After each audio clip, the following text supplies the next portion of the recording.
Today we are going to discuss my kind of problems with Glenn Beck.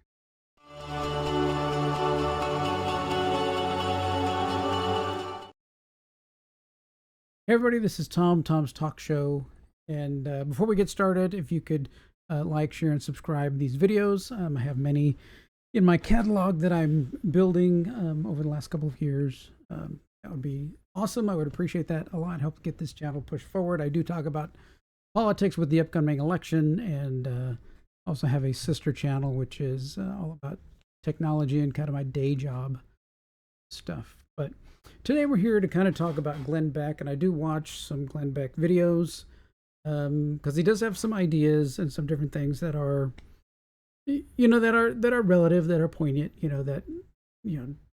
Just because I may not agree with his beliefs does not mean that some of his political ideas and things like that are incorrect. Some of his assumptions maybe are right, but my problem is when he starts talking about God and who he sees God is and all of that, right? So it gets very difficult for me to kind of take him seriously when he starts talking about faith things.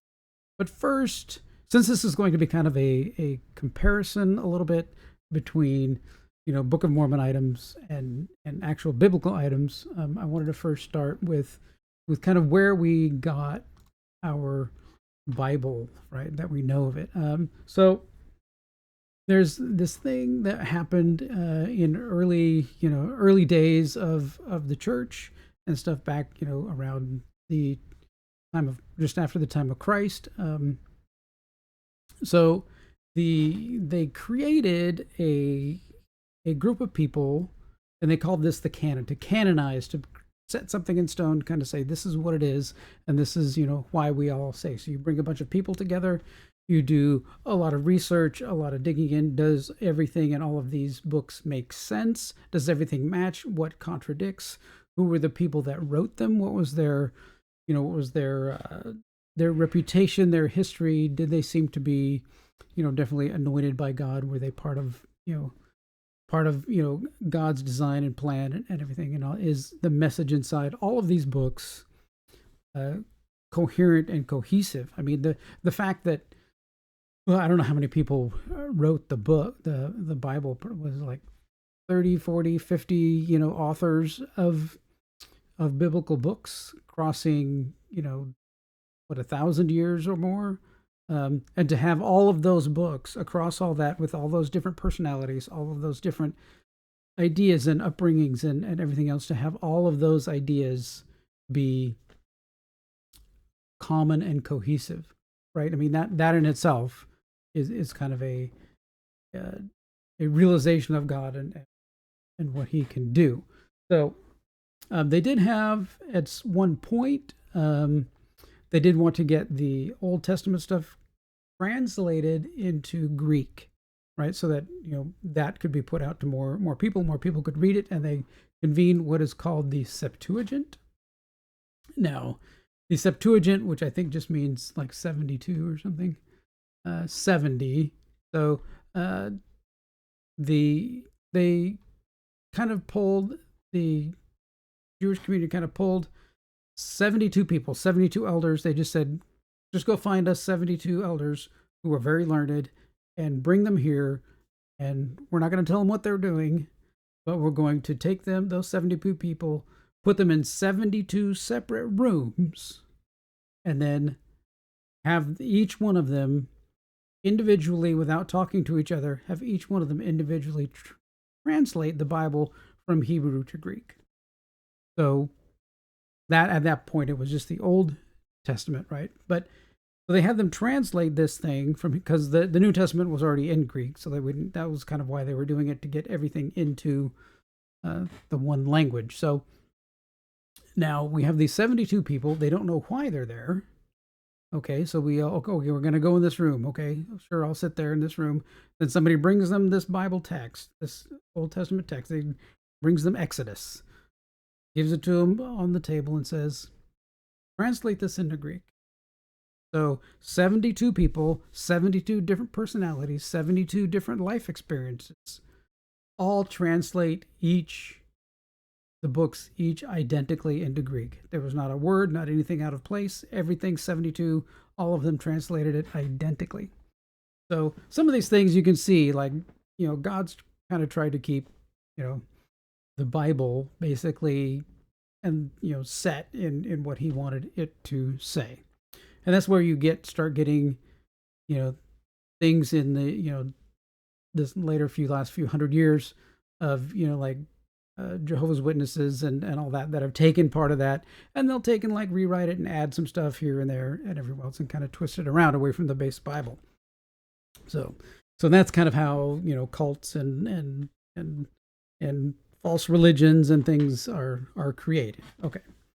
So we got that down. So we're trying to say that the base core, Bible is for a religious person. Now, if you don't believe in God, if you don't believe in Christ, you can just say, you're probably just going to say, well, that it's just another book of stories, right? But this book of stories has an amazing history, right? Once you start digging into how did this book come about, what were all of the events that made it come about?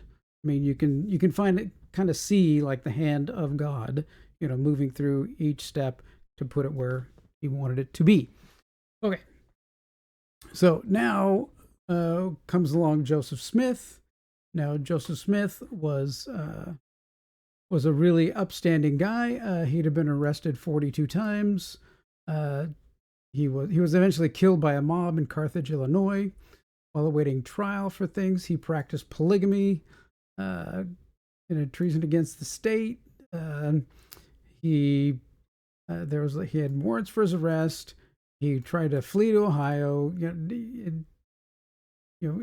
escaping Ohio into Missouri. Here, in Missouri, he was accused of threatening a public official. After his loss in the 1838 Mormon War, Smith was charged with treason against Missouri. So he was basically kind of a snake oil salesman. I mean, just the polygamy alone, right there, it's basically not a godly guy. That Bible specifically says, one man, one woman, right? That's why God created Adam and Eve, right, in the beginning. So not a really great guy, snake oil salesman, kind of, what can I do, to build a following that would then, be able to support him and all that. He's very similar to like the L. Ron Hubbard, who wrote Scientology. So he was very much a charlatan. Supposedly his whole thing about like the Scientology Dianetics kind of thing was that he was sitting around with a bunch of other authors. He said, this is an anecdote, I have no idea if it's true, but he said he could probably make a religion that people would follow, and just make it up, right? Just be able to make it up out of thin air and get people to follow it and all that. And so that's why he created Scientology out of his psychological learning and upbringing. And he was actually a very poor author. Anything before the Dianetic Scientology thing, I guess, didn't do very well and was fairly well panned as being bad. But we're here to talk about kind of Glenn Beck and Mormonism and what that is. I mean, Glenn Beck is a great guy. Love him. You gotta love everybody. So it's just kind of, I think he's a little off in what he believes, right? I don't know if it's, he said, I heard him one time said when they moved to Utah that his wife just wanted to find a church to go to, and they picked, the Mormon church, which was probably the worst place that could go. So here's some things. This is a book called a site called Mormon Faith Crisis. So, and I've seen this. I've talked to people. We had people in several churches that we went to that used to be Mormons and got out of it. So, and they said, and kind of what they were telling me, all this bite thing is all basically true. Behavior control, information control, thought control, and emotional manipulation and control. All of those things, from what they had told me, were 100%, true. So they got some little characteristics like green means I don't think the Mormon Church does this in modern times. Orange means I see this happening sometimes in the Mormon Church, but it's not a general rule. And red means this occurs regularly in the Mormon Church. Now, one of our friends did have a business in Salt Lake City. They were very prosperous in their business. They had a lot of people coming in all the time, doing things, and then they went to one of their, bishops or whatever they call them, and basically said, I have problems with what this means or this means and this means. They wanted to discuss that, and the bishop pushed that up through the church. The very next day, not one person ever came to their business again. They had to close their business and leave the state. That's in essence, kind of the Mormon Church. If you don't agree and go along with what they're telling you, your life will be destroyed. So, and then after they left and definitely told the Mormon Church, we're exited, we're gone, they got a letter finally, I think it was over 10 years later, that said, oh, we're kicking you out. We're taking you off our rolls because you're not going anymore. 10 years. So when you see, oh, there's all these people that go to the Mormon Church, it's a lie, right? Many people who have left, their names are still on the rolls. It takes a long time to get people off of the rolls because they want to inflate their numbers and all of that. So what some of the behavioral controls, regulate individuals' physical reality. So, okay, by everything else they're doing, obviously, dictate how, when, and with whom their members lives and associates. So that's back then, this was probably 20, 25 years ago. My friends that left the Mormon Church, they definitely saw, that one word out from the head of the Mormon Church and everybody leaves your business and you're done, right? It was cancellation. I think that's where we learned today, our new day, canceling people, right? Was from the Mormon Church. You just go, don't do business with them anymore, and boom, you're out. Now we're actually using that a little bit on the other side now with, Bud Light and some of the other businesses that are out there are getting it, going canceled the other way, but a lot of this started, with the Mormon Church. That was obviously a test down there. When and how and with whom member can have sex. Why is the church in your sex life? I don't know. In very core, deep, broken off little splinters of Mormonism, they still practice polygamy, and they every once in a while, I think it'll come up in the state legislature to reinstate polygamy in the state. So that's kind of what really the marriage laws, right, being manipulated and pushed in the federal government to, acknowledge any type of marriage between two people. Well, if you're going to do two people between anybody, why not do 3 or 4 or 5 or your dog or whatever, right? I mean, that's, that's the slippery slope. Okay, regulate your diet, food, and drinking, right? They don't, no caffeine or no something else. You got to wear, I think they still have to wear itchy underwear, now and again, which none of this is in the Bible. Nothing is in the Bible. Financial exploitation. You are forced to, from your employer, you are forced to give money to the church. That's how the church has so much money. They've manipulated all of the businesses in the area where you work to push. Everyone gets 10% taken out of their check and given to the church.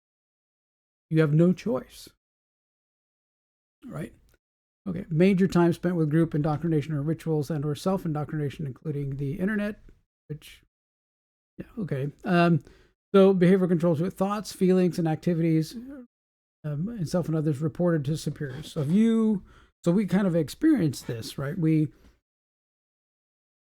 had when we lived up in Northern California, we had the neighbors moved in, and I think they had 4 kids. They were working on 5. He'd just been, moved up to a deacon or whatever in the Mormon church, and they would have the kids come over, and they'd send them on their little test mission around the neighborhood before they sent them out into the world to do their other, mission work. So they would come to our house. They would just, we lived next door, so they would just come over and we'd be sitting out there, maybe sitting out the back of the truck or whatever, front yard, and they'd start talking about, well, they're here to talk us about God and blah blah blah and whatever and all this stuff and everything else, and we would basically get them, because we had a lot of the words and things from the Mormon Bible. We had a lot of those things readily available, and we'd say, well, what about this? How do you know? What's we're going to get into some of them. How do you know this? How do you know that? And after about 2 months of doing that, we were blacklisted from anyone talking to us. So they would not. Nobody could come to us. Nobody could stop by our house, and all that. I mean, very behavioral control. You got to do what they say. Information control. They definitely have a lot of information control about TV, radio, internet. That's very similar to the L. Ron Hubbard, Scientology. You can only, the reason L. Ron Hubbard's, or David Miscavige, who's the current leader of that, the reason his father left was because he got an Amazon Kindle with all of the teachings on it, and they forgot to turn the internet off, and he started searching out on the internet and found out, wow, this organization is garbage, and decided to leave himself. So yeah, I mean, the big thing, of course, is always the reason that the what's the one, ancestry.com, you need to never sign up for Ancestry, because all of that money goes to the Mormon Church. It's part of that whole thing. That's because they are trying to gather DNA so they can somehow prove that there's some 13th tribe of Israel. Well, there is no 13th tribe in the Bible. There's not, right? It's not there. If it were going to be there, then God would have said it, right? That's but they keep doing that. And way back in, I think it was, 19, that long, like in the 1990 or somewhere back then, we were having some classes on, different religions and what they are and what's going on with them. Stuff. And they showed us this video of a guy. He is in his, little cubicle, and he's asking, his head, the person over in charge of him, manager or whatever in the office, saying, all this DNA stuff, right? It's all a lie. Why do we keep doing this and stuff? And because of him asking, right, his manager there came and told him, said he had a little hidden camera that he was recording this. Manager came and told him, don't talk about this. Just don't talk about it. I don't care what you think, whatever, you just don't talk about it. Right now, there's videos about people trying to explain, oh, the DNA doesn't say one way or the other, blah, blah, blah. It's like, if it were from God and if it were clear, it would be completely discoverable, right? It would be directly out of the Bible that this is what happened, but none of that is there. So, so they get this, and that guy the very next day lost his job, right? Life destroyed, moved out. I can't even know how anyone could be, I guess because they've been, so brainwashed inside of it that, it's crazy, right? So all this stuff, you can go through it a lot. I mean, there's some thought control about how you have to continually regurgitate everything. But here's some other things about this CARM, which is Christian apologetics, which is explaining and backing up with evidence apologetics on their ministry. Okay, so they have these little sections here about Mormonism. It says, yes, of course, Mormonism is a cult. It denies some of the base principles and doctrine of Christianity. God used to be a man from another planet. Let's see, I have that here somewhere. God himself was once as we are now, and an exalted man, and sits enthroned in yonder heavens. God isn't just, I mean, we can have for our own benefit, I think God demonstrates and explains in the Bible that there's a throne room. But God is omniscient and omnipresent, which is shown in the Bible over and over again. So he's not sitting somewhere in some yonder heaven doing anything. So that's a little quite off. Some of the other things, like the after you become a good Mormon, you have the potential of becoming a god. Okay, so I think I have this somewhere. I had something. So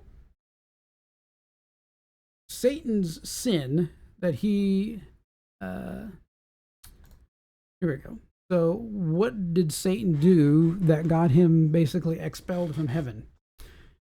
He said, I'm the choir director. I'm pretty cool. I'm a great guy. I got all these people following me. I will be like the Most High. So he didn't want to be God. He wanted to just be like God, right? So here, if you become a Mormon, you have the potential of becoming God. So becoming a God. Well, that's what Satan was doing. And that got him kicked out of heaven and took a third of the angels with him. And now he goes to and fro on the earth creating havoc. So is that really what you want? That is not godly at all. There's nothing like that in the Bible. Sorry, Mormons, but no. You're following a highly sinful person, who brought up this whole, false doctrine and tried to add to the Bible so that he could have a lot of people around him, have multiple wives, and get people's money. He was just, this next level snake oil salesman. So let's see what else we got. The other thing is, let's see, that you, in order to get into heaven, you need to do a bunch of works, right? Good works are necessary for salvation. This can't be every false religion in the world uses this. They have to, you have to be put upon to understand that you have to do something to maintain or gain your salvation or elevation or whatever that is, right? That's how your control is maintained over you. Because if, in many of these places, these groups will say, well, we're going to change the rules. Who is the Watchtower people? They keep saying Christ is coming and stuff, and they make up all these dates, and then, oh no, that one wasn't it. We had this guy he wasn't quite right about it. Blah blah blah. We're going to make up a new date, and then they kept changing the date forward and forward and forward because the date that they said kept going by, right? So they have no rules, right? The Bible tells us explicitly, no man knows the day or time. So if somebody says it's going to be this day, well, then you're following a fool. Okay, so Alma and Neophyte is speaking to those who had died. They had gone that they might reap their rewards according to their works. So false teaching. Let's see, there was another one. That's the forgot himself. Okay, so, and that's in several things. I think their version of John 3:16 kind of thing is, we can accept Christ by all of that because of all that we do, right? Which we need to do this. We need to do this because, that's what well, the Bible explicitly says, by grace, you've been saved through faith, not of yourselves. It is a gift of God, not as a result of works, that no one should boast. For we are his workmanship created in Christ Jesus for good works, which God prepared beforehand so that we would walk with him. So we're created to do good works, but that is not what we should. We get faith, we get, salvation through Christ dying on the cross. That should encourage us and lead us into doing good works, because now we're going to be like Christ, and we're going to be loving and kind and gentle and all of those things towards other people in the world. So many of these different religion things and everything else, they do that. They try and take that away. If they can take the deity of Christ, Christ is God, and he took on the form of man. So he's God and man, and that's the only way that it would work for him to die. uh, for all of our sins. If he weren't man, he couldn't die and and take all of our the sins of man, right? But he needed to be God in order to have the power to take the punishment of sin, which is the punishment of sin. And you do things wrong, you're prideful, you're hateful, you're all of those things, right? Those kinds of things. That's sin, selfishness. You can call it that, which we all are. But the punishment for that, I mean, it says death, right? The wages of sin is death, the Bible tells us. But that death is speaking of separation from God, right? You've seen I don't know if you've seen the little Bible tracts where they've got, God and man sins and he's separated from God and he can't get there. Man doesn't have the power to get back to God. So God sent Christ to bridge that, gap. I guess there's somewhere around here, my wife has a poster with that painted on it. But that's the only way, right? It's nothing we can do, nothing we can achieve, nothing we can, we can try and try and try, but it's not, nothing is ever going to bridge that gap without Christ there. And the Mormons, I wouldn't say that, that all of the good that all people do in the world isn't just that good. I mean, you have multimillionaires who hate God, who are philanthropists, probably more for tax purposes, but anyway, they can do some good. Good can happen without God, but you can't. Those works don't get you to God, right? It may get you to help you to understand the charity of God, and then the forgiveness of God, and then the salvation of God. But those things of themselves will not gain you salvation. So that's my biggest thing, I guess, with Glenn Beck, and we talks about God and things like that, is that he it's a little disheartening to have that. The dog has moved my camera there. To have that, to see him talk about God and things and know that the authority that he's coming from is not really what I would consider God. It's from a charlatan. It's from, and people say, well, Saul was killing Christians back then, and he became, a man of God and fighting for Jesus and everything else. I'm like, well, Saul didn't found Christianity. Christ founded Christianity as foretold by the Old Testament, right? That was Christ. Saul became Paul just because he realized, on the road to Damascus, that he was, visited by God and said, stop doing that, stop killing my people, kind of thing. And he realized that Christ was the truth, and then started becoming a big biblical proponent and Christianity proponent back then. So that's the big difference, right? Paul didn't found his own religion. He took Christ and then started to teach about Christ. Where Hubbard, Joseph Smith, they just created their own heresy and then brought a bunch of people into it. So, and again, love Glenn Beck. I mean, he's a good speaker. He's very inspirational, but I think some of his motivations and is what religion he professes to be part of has some very serious scriptural, theological, doctrinal problems.